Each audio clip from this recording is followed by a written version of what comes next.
নমস্কার, আমি সুস্মিতা দাস। আজকে চলে এলাম নতুন একটি ভিডিও নিয়ে।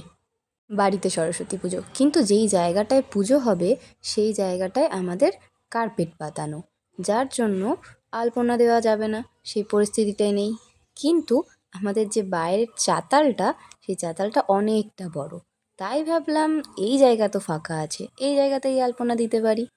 তাই আমি সঙ্গে সঙ্গে চাতালটা ভালো করে ধুয়ে পরিষ্কার করে শুরু করে দিলাম আমার আলপনার কাজ।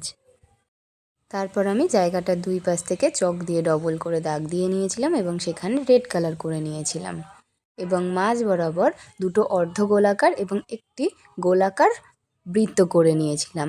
তারপর আমি ইয়েলো, রেড এবং হোয়াইট দিয়ে সেটাকে ভরাট করে নিয়েছিলাম। তো এবার তোমরা দেখতে পাচ্ছ যে আমি এই দুই পাশ থেকে যে দাগ দিয়ে নিয়েছিলাম তার ওপর হোয়াইট দিয়ে বর্ডার দিয়ে নিয়েছিলাম এবং রেড করে নিয়েছিলাম।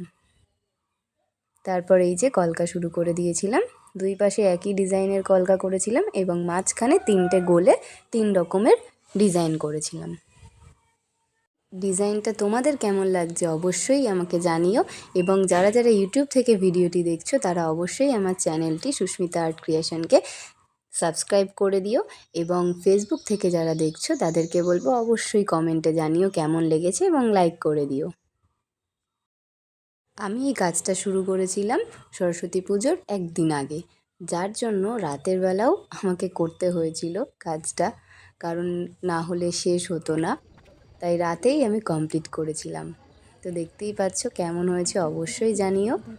পুরো ভিডিওটা তোমরা দেখো এবং ডিজাইনগুলো কেমন লাগছে অবশ্যই জানিও। এবং সকালের পরিবেশটা ঠিক এমন ছিল।